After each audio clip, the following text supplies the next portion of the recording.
One moment that is absolutely critical that companies totally forget about is the critical moments right after the sale. What you do after you close a deal really matters. How you handle that customer that is in the buyer's remorse potential stage. They could be worried if they made the right decision or not. It's absolutely crucial that you take great care of them. I had Ken Rapp, the CEO of Bluestream, who handles all of that and makes that experience amazing. He walked us through how to do it fantastically well so you can make sure your buyer journey continues post-sale so you keep great clients, they stick, they don't churn, and you grow revenue from them and the referrals they bring you. This is really important. You're going to love it. Welcome to SaaS-Story In The Making, the podcast that features the people who made the software world what it is today and the leaders who are shaping the future of technology. Here's your host, Matt Wolach. Yes, I am Matt, and I am your host. This is SaaS-Story In The Making. Thank you so much for coming. Thank you for listening. Thank you for watching. Really excited to have you here. And I'm even more excited to have my guest, Ken Rapp, with us. Ken, how you doing? I'm doing great. How are you? I'm doing great as well. Let me tell you all about Ken. He is really, really strong, and this is really cool what he's doing. He's the CEO of Bluestream Corporation. This is a platform. It's offering unprecedented product visibility and connection with the customer in the post-sale environment, something that a lot of people, a lot of companies aren't thinking about, that post-sale experience. So we're going to dive into that and talk about that. Really what the product does, it empowers product owners to take the best care of the things that they really care about. So really, really cool what Bluestream's doing. He's also a volunteer at the Zini Foundation and WPI Tech Advisors, as well as the Worcester Hanover Theater for Performing Arts. So he's very involved in the community, very involved with his company. I love it. Once again, Ken, thanks for coming on the show. Dynamite. Happy to be here. Look forward to the conversation. Me too. Well, first off, tell me, what's going on with you guys lately and what's coming up? Yeah, so it's a really cool spot to be in. Like many emerging growth companies, our focus to date has been make sure we collaborated with a few lighthouse customers, solved a real problem, not just because you can do it, go do it, but really, really peel back the layers on the problem with real customer collaborators. We've got 5 lighthouse customers, and we've now got our value prop down. We've got the technology running. We're in the market, and we're about to now launch the company commercially. I call it Go Loud as we go forward from here. And we're super excited about the value we're bringing to the world and solving this, what we call an unmet need that's right there in front of us. And we're excited to be leading the charge on. Yeah, absolutely. Finding that unmet need is really important. And it seems like you guys have found it. This after the sale stuff, I really think that that's critical, right? When that customer is in that kind of weird moment of, did they make the right decision? Did they not? So why is that time after the sale so important? So it's a great question. It's amazing that all of the historical systems out there, many of the marketing automation systems, the selling automation systems, they focus pre-sale. And I think we've done an awesome job. If you look at the leaders in marketing automation, you can quickly go up in a SaaS platform. You can lay out your 5, connection points or communications or emails that you want to send to someone. And you can use that sequence. We've all experienced them on probably the receiving side to create interest in the market and start to put suspects into the top of the funnel or new customers in the top of the funnel. Mm-hmm. And then there's this awesome, we've all used them for years, sales automation platforms that allow you to take that new suspect or prospect or customer and manage them through the entire selling funnel. And they start at 5%, and then they go to 20%. And when they get to 90%, we get excited, and then woohoo, we get them over the goal line, and we do the salesperson's dance, and they're now a customer. But after that sale, as we were looking at in our world is products, physical products. After someone buys something, The only connection typically back to the company is when you have a problem. You pick up the phone or you go online and you call in, and there's some great customer support systems and ticketing systems. And so the brands and leading companies don't drop a customer. They've got it all, in a nice timeline, and they know how to take care of that customer after the sale. But there's this huge white space in the world of what a consumer or a customer is going to do with the product that no one has addressed. And we look at the lens through 3 stages of ownership. The first is you onboard the product. So take, for example, being a musician, I'll say a guitar. And I first get that new guitar home and I unbox it and I'm looking at it and I start tuning it up and I start to look at all the beautiful parts of the guitar and how it's going to sound with these strings and all that. So that's all onboarding, we call it. Mm-hmm. And there are a bunch of touch points that I would love to have heard from the brand who I bought the guitar from to tell me how it should look and how it should behave and what I might try with it in that onboarding. The second stage we see is, and we define as the enjoyment, and it's /usage. So now I've onboarded, I've got my new instrument, and I might now play. I might be a beginner, I might be an intermediate, I might be a crazy rock and roll lead guitarist like I am, as I moonlight as a lead guitarist. And, awesome. Now I play a certain amount of hours and I play certain kind of strings and I'm doing classic rock versus jazz. And so there's lots of touch points there that I wish I had a coach or an advisor like the brand who I bought the guitar from or the store I bought it from to engage with me around that. Mm-hmm. And then finally, it's maintenance. There's a manual, that tells me, 20 pages of how to take care of the instrument and how to, treat the woods and depending on the weather and depending on how often I use it and maybe it's even adjust the neck over time. And, I looked through it when I first got the instrument and I put it away and I forget where I even put it. So I can't find it again. And so again, third stage maintenance touch points. And what Bluestream has done is we've really defined this after sale product engagement as a connection platform between leading brands and retailers and their customers from onboarding, enjoyment, right through the maintaining and caring of their physical good that they purchased. Does that make sense? It does. It does. I think it's super important because, like I said, so many people, and me being in sales, my whole career, growing companies and such, it's always a worry when somebody purchases. You don't want that buyer's remorse. You want to make sure you continue that amazing buyer journey that you started with way at the beginning and see it through. So how exactly does Bluestream help after the sale to make that happen? So we break the world into 3 types of touch points. There are alerts, there are educational opportunities, and there are purchase recommendations. And I say it in that order on purpose. The purchase recommendations is the cross-sell and upsell, and I'll get to that, and it's important. But most important is to build trust with the consumer or with the customer. And when you can provide an alert about the product, for example, I've ridden my bicycle 25 miles, and so it's probably important to check the air pressure in my bicycle tires. And here's the best way and the right pressure for that specific bicycle. That's an alert. Educational links it's amazing, Matt. Most of the companies we work with already have all the content. It's on their website.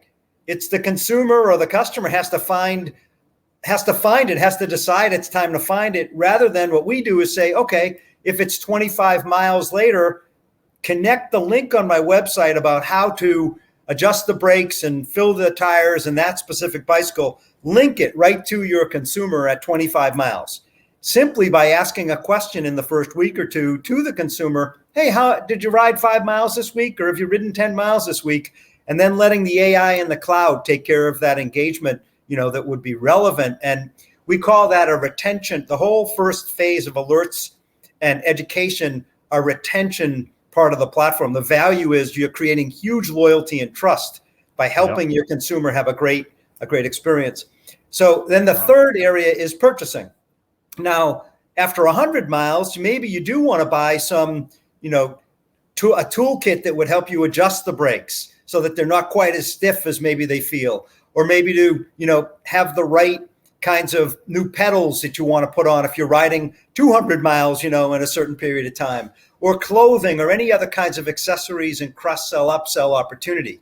So we see retention, we see revenue through cross-sell and upsell, and we see incredible referrals, because if that brand was giving you help along the way of your experience with your new bicycle, you're going to tell your friends, like, wow, this is actually, the company cares enough about me to be helping me through the journey.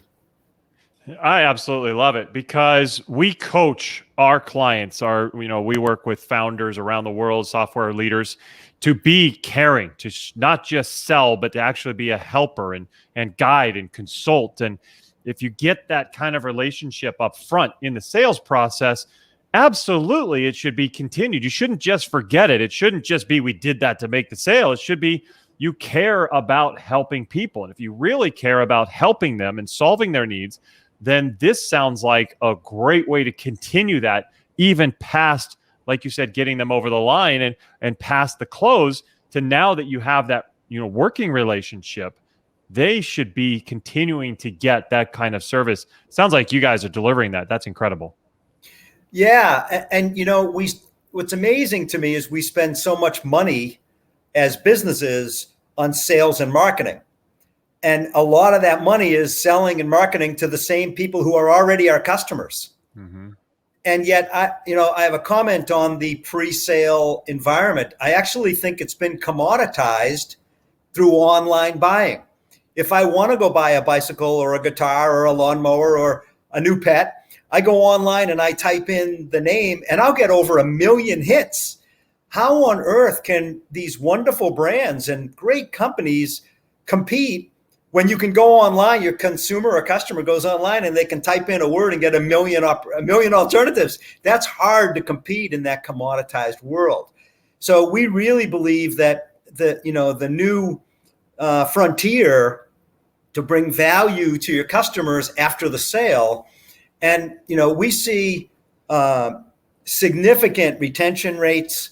We see NPS scores, cranking way up there, because consumers and customers love to get the help and tell their friends. The revenue impact, you could see a 20-30% increase in revenue, because wow, the brand knows how to keep in touch with the customer now, and how often they're using their product, can make the right recommendation. Oh, you need some new bedding for your pet, or maybe it's time to change the water, or maybe you're going to run out of food next week. Let me make sure you have the right amount of food. Or in my instrument example, do you have the strings that if you're playing 10 hours a week, every 30 hours, maybe you change your strings. Here's a recommendation on 3 different types of strings, different brightness, different XYZ. And then click here, and we link them right back to whatever the brand's favorite supplier is. It could be them, which is a direct channel, or it could be over to other players that would provide the consumer with that product that they need. So we get retention, we get revenue, and we get referrals. Yeah, I think it's fantastic. You're hitting all the things you absolutely need. And one of the things from a SaaS perspective, what we focus on is adoption. Sometimes you get people who sign up and buy, and then they get 10, 20, 100 users, and some of the users, most of the users, all the users don't use the product. And I can see how this is going to really, really help adoption, the way that you're delivering it, the way that you're getting that experience to be so fluid. Just getting them using the product often is what makes that company sticky, keeps them. You talked about retention. It absolutely is critical. And so it sounds like this is delivering that, improving that experience. Yeah. And it's bringing value from the brand right to the consumer, right? And it's about the product. That's the cool thing. So my background is, solving unmet needs. I'm old enough, as you can tell, to have been around the block a few times. And, it's funny because I was in the scientific community, and we were looking at, I've been part of the teams that brought liquid handling automation to laboratories, which you can't go into a scientific lab without seeing automated liquid handling. I was part of the team that then revolutionized using laptops and handheld computers in science because everything was on paper. Everyone was a little bit afraid of, going to the digital world. And, I was helping volunteering up at the Worcester Polytech here outside of Boston. And, the founder came across my bow in one of the entrepreneurial programs, and he had a cracked guitar. And because I play guitar, I noticed and said, I wonder what are you up to? And it was great, to understand if only that guitar brand had been connected to my colleague, Bob, they could have been knowing all along in a cold New England winter by December, it's really cold and dry. And the owners of guitars really should be told, or instruments.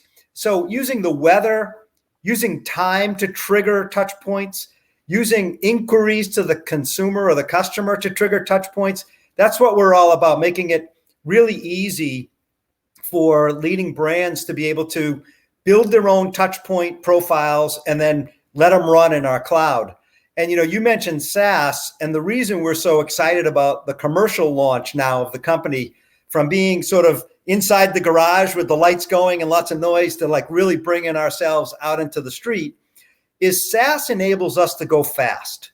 Mm-hmm. So we've got great relationships with our full stack, platform. And what we want to do is enable thousands of companies to be able to connect to their customers through after-sale product engagement using a SaaS model.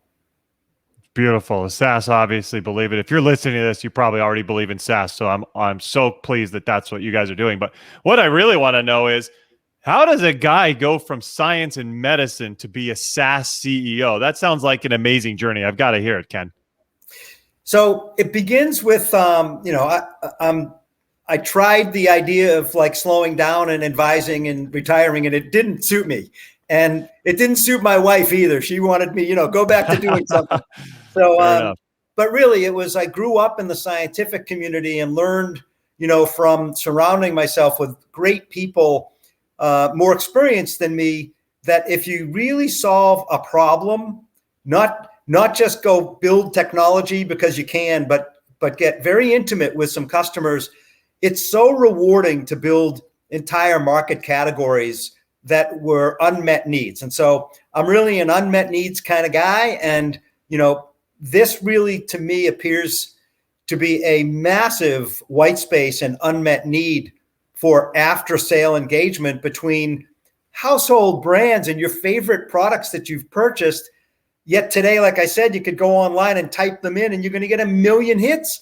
We want to help those brands bring value to their customer, and we see it as being after the sale. So that it really is simply another unmet need that, I worked with our Bluestream team, and it's a dynamite team. And we got very intimate and very close with our 5 lighthouse customers. And as you know, it's not easy. It doesn't happen overnight, but over time it got clearer and clearer that there was this missing element to sales and marketing that really could create a whole new customer satisfaction and relationship after the sale. So we're excited to go do that. That's why I'm doing it, because not only are we helping the community. So here in the Worcester area, there's a bit of a renaissance was going on before the pandemic. That's where we opened up shop. We're now moving forward, and we'll be bringing people back, and we'll be, at schedules that are, the rest of us are, the whole world has changed in terms of work from home is cool, but we'll all have a center of gravity in Worcester again. And so bringing jobs to Worcester is great.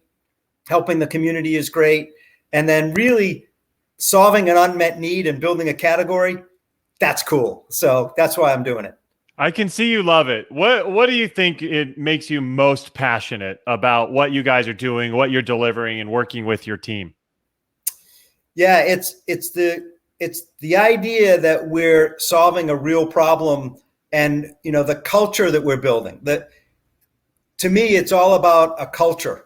And our team is awesome, and our customers are an extension of our team, because our culture is so focused on, our customers are making them happy, solving their problems, and then the rewards of growth and business success come after that. And so really delighted to be part of this group. And we've got the foundation now, and I've been through this couple times. And now as we get out and build commercial success, what fun it is to just do something very valuable for an industry and for our employees. Absolutely. It's so much fun. I've been through the process a few times myself, and it's just so, riveting to get there and work with a team and see the growth and see things happening, achieve goals, celebrate together. It's just awesome. And it's so cool. I'm happy for you guys and what you're going through. But I want to make sure we're giving great advice to everybody listening out there. What would you say have been some of the best practices that you've employed as a software startup? What are the best tips that we can give to others just starting out so that they can get there and achieve that success? Great question. So I have two thoughts. The first one is surround yourself with much smarter people than you, much more experienced people than you. And it's okay to not know all the answers up front, and head down a path and have people that evolve and change as you go forward based on the needs of the company. So my number one advice would be make sure that you're willing to surround yourself with great talent. The second is really to make sure that you're solving a real problem. So often, as I've advised other companies, the companies start with a product, and they say, I'm going to go find out, because I want this product in the world. Everybody must want this product in the world. And one of the courses that we give, we actually suggest that you get out of the office and talk with 100 customers, potential customers of your product, before you ever prototype the product. Just put it on a couple PowerPoint slides and go out and keep testing and testing. And so my second point really is it's okay to pivot. It's totally cool and normal to start down the path and then zig left and zig right and zigzag your way. It's not a straight line from wherever you are to wherever you're going. And even now with Bluestream, we're going to learn as we're out there and we start commercial operations. We're going to get feedback and we're going to adjust and we're going to evolve. And it's not going to be what we had on the whiteboard, in the conference room. It's going to be what's happening on the field of play that will dictate how we go forward to satisfy customers. Absolutely. Those are absolutely huge piece of advice. I totally agree. And I love the talk with 100 customers or potential customers or people in your target market. We just had a call this morning with one of our clients, and we were talking about the niche and trying to understand their niche. And I said the same thing. You've got to go out and talk with your market. You've got to go out and understand them, deeply get inside their head and get inside their life to understand their worries and their needs, their desires and their goals and all of it, so that you can develop your product towards them. You can market towards them. Your sales messaging hits them just where they need to be hit. It all works out once you know your customer. So that's fantastic advice, Ken. So great stuff there. Can't do it in a vacuum, that's for sure. And what's really cool about the concept there, Matt, is imagine now you're a company, and I'm going back to Bluestream's platform, right? And a customer buys your product, and your only connection point there, other than if there's a problem, is you're hoping they'll fill out a registration card for your product.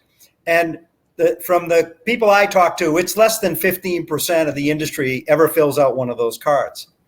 So imagine a different world where you have data that the customer wants you to have about how they're using the product, about when it's time to maintain it, how well they were able to maintain it, with videos and tips and tricks, and maybe having some alerts and whether or not your messaging on the alerts actually were clicked on. What's the conversion rates on that message type, maybe a blog versus a quick video or something.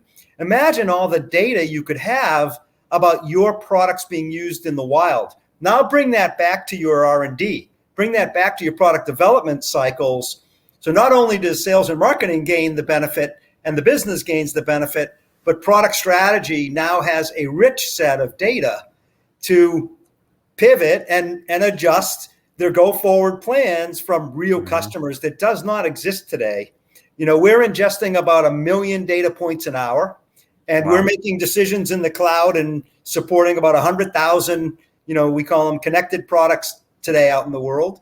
And it's just awesome to know that we're helping consumers with what they're going through and their enjoyment, their onboarding, enjoyment, and maintenance of the product, but also that these companies have hundreds of thousands of data points that they can use to now look at how does New England like that product versus Southern California, and the consumers all get to opt out or opt in, and they stay in because they want the help. And so it's very value added. It's a great time, in business to be looking at how do we connect the company to their customer through that after sale product engagement. And this has been great talking with you about it. We're very passionate about it, as you can tell. Yeah, and I love it. I love seeing the passion. I think it's a great thing you guys are doing. We are out of time today, but I really want to make sure people can connect with you. So how shall our audience learn more about you and Bluestream, Ken? So easiest thing is to go to bluestream.io, and there's no E in blue. It's kind of like blue. And you think about in the old days, the little dots, BLU stream, bluestream.io. And with the same name, you could absolutely send me a note, ken@bluestream.io. So it's Ken at Bluestream without the E, BLUSTREAM.io. And I'm happy to chat with anyone who's interested, either helping their journey as they go forward or talking about how we could help them with their business at Bluestream. Perfect. We'll make sure to put that all in the show notes or in the description down below, whether you're listening to the show or you're watching it on YouTube. Any of that, we'll make sure you have the information. But this has been awesome. So Ken, thank you so much for coming on the show and sharing your wisdom. Matt, it's been a pleasure. I appreciate it, and look forward to working with you in the future. Likewise, my friend. So everybody out there, thank you so much for coming. Make sure you're subscribing. You don't want to miss amazing content. Ken just laid out the entire way you can help your post-sale experience. Make sure you're subscribing so you get each of these every single week from innovators and creators like Ken and others. Thank you very much for coming. Thank you for watching. Thank you for listening, and we will see you next time. Bye-bye.